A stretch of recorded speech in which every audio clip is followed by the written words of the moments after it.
Hello friends, Radhe Radhe. आप सभी लोग कैसे हैं? आशा करती हूँ कि आप सभी लोग अच्छे होंगे, परम मंगल में होंगे। आज हम आप सभी को आंवला एकादशी की अनंत और अनंत शुभकामनाएं देती हूँ। मित्रों, आज की वीडियो में हम जानेंगे आंवला एकादशी की व्रत कथा।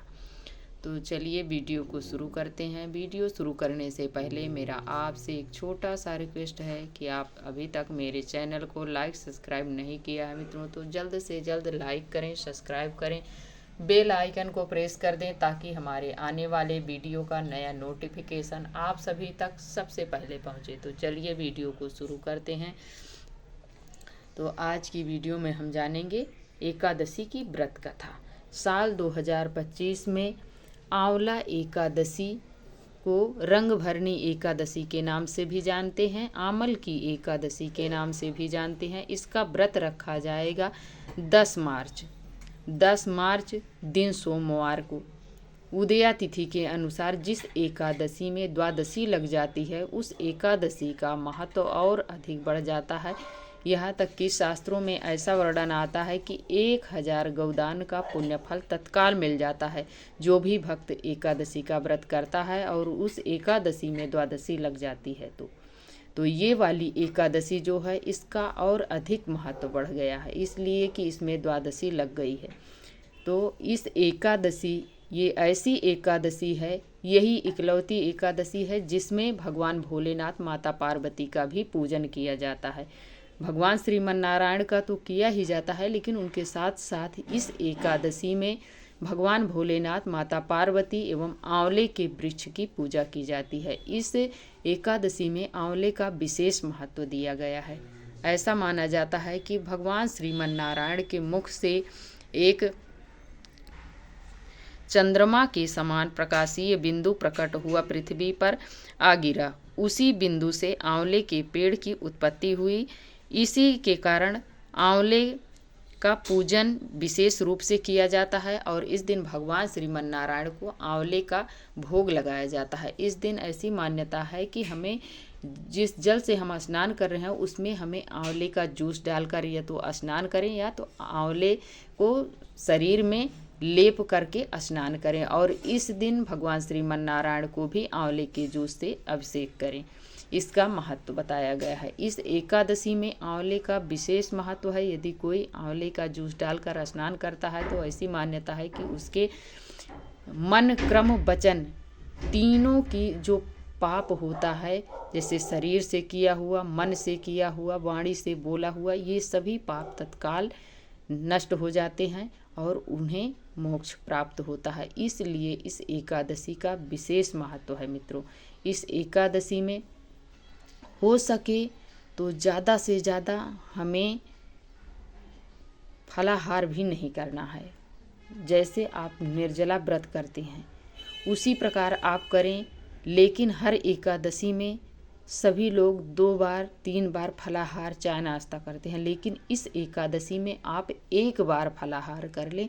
आप ऐसा तो नहीं है कि मर जाएंगे, तो 1 बार आप फलाहार कर लें, बाकी आप पानी पी लें, दूध पी लें। इस प्रकार से करना है और इस एकादशी का व्रत सभी सनातनी को करना चाहिए। इसकी बहुत बड़ी महिमा है मित्रों।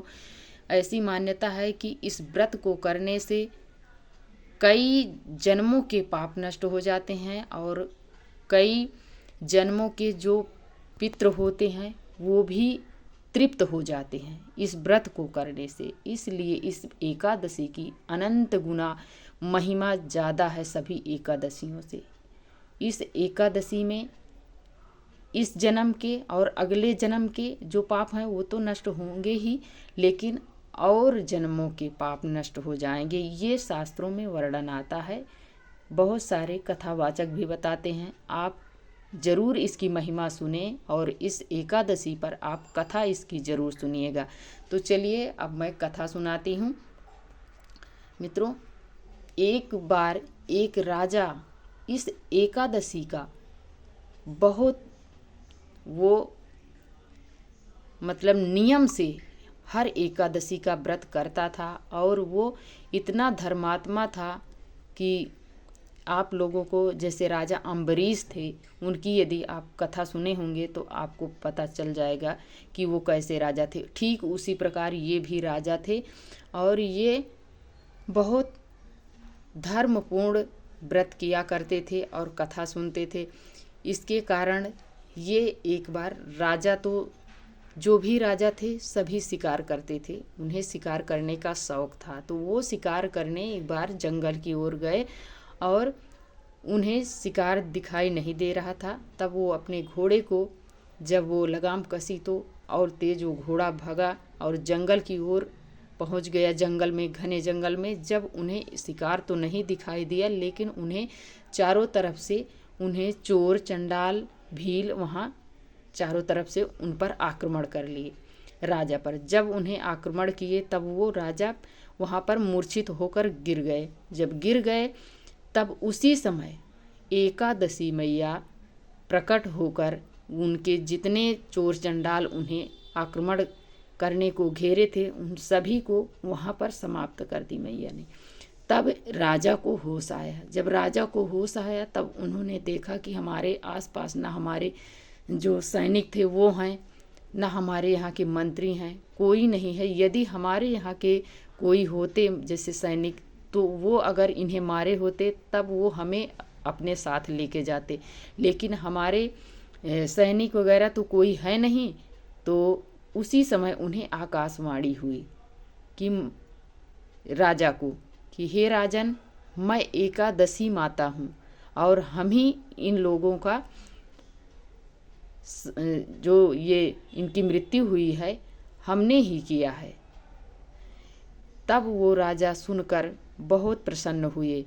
इसलिए मित्रों, आप सभी को इस एकादशी की कथा जरूर सुननी चाहिए और एकादशी का व्रत जरूर करना चाहिए। इसलिए कि एकादशी का व्रत करने से जब इतने बड़े बड़े राजाओं का जब उन्हें मोक्ष मिलता है, उन्हें एकादशी माता रक्षा करती हैं, तो आप भी क्यों नहीं करेंगे। इसलिए हम सभी को यही चाहिए कि एकादशी के दिन हमें ज़्यादा से ज़्यादा हमें अपने आप को हर चीज़ खाने पीने से बचाना चाहिए। इसलिए कि हमेशा तो हर रोज़ हम खाते ही हैं। जब हम एक दिन व्रत रखते हैं तो हमें कम से कम बोलना चाहिए, कम से कम हमें दूसरों से मिलना चाहिए। इस दिन हमें मोबाइल से भी बचना चाहिए, बहुत ज़रूरी हो तभी हमें बात करना चाहिए।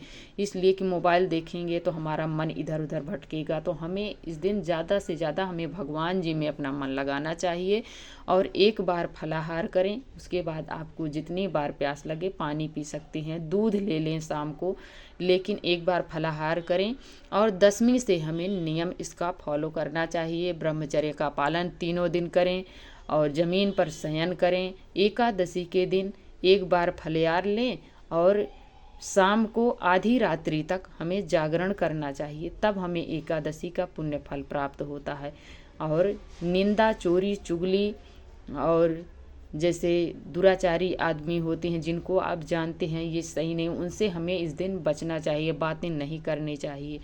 हमें अपने आप को भगवान जी के चरणों में मन लगाना चाहिए। इस दिन भजन कीर्तन करना चाहिए, भगवान का जप करना चाहिए, भगवान जी के नामों का जो भी आपको मंत्र मिला हो उसका जाप करें। नहीं मिला है फिर भी आपको जो भी मंत्र आता है उस मंत्र का आप जाप करें।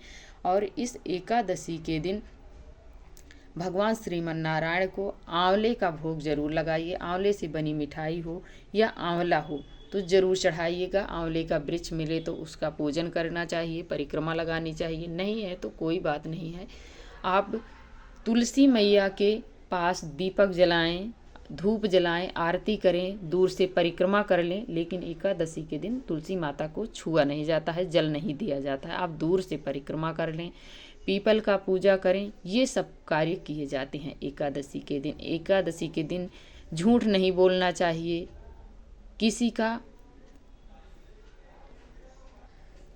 का बुरा नहीं सोचना चाहिए। एकादशी के दिन अपने मन को बिल्कुल शांत करके भगवान जी के चरणों में लगा देना चाहिए। तो आशा करती हूँ मित्रों आज की वीडियो आप सभी को ये थोड़ी भी अच्छी लगे तो लाइक सब्सक्राइब करना बिल्कुल मत भूलिएगा। प्यारा सा कमेंट मित्रों लिखकर ज़रूर बताइएगा कि ये वीडियो आप सभी को कैसी लगी। और वीडियो देखने के लिए आप सभी को बहुत बहुत धन्यवाद देती हूँ।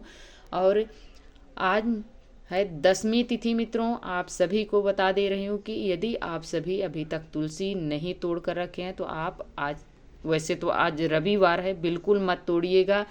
आपको शनिवार को ही तोड़ कर रख लेना चाहिए। यदि नहीं तोड़े हैं तो जो आपके पास सूखी भी पड़ी हो, पत्ती हो या उसकी लकड़ी हो, उसी को आप, या आपके पास तुलसी का माला हो तो भगवान जी को वही जो भोग लगा है उसमें आप स्पर्श करा दीजिएगा, उसी से भोग लगा दीजिएगा। आप तुलसी मत तोड़िएगा, ना आज न कल। इससे आपको बचना है। तुलसी माता भी भगवान श्रीमन नारायण के लिए व्रत रखती हैं, इसलिए उन्हें नहीं छूना चाहिए, उन्हें नहीं परेशान करना चाहिए। तो अब मिलती हूँ मित्रों एक और नए वीडियो के साथ। तब तक के लिए आप सभी को जय श्रीमन नारायण।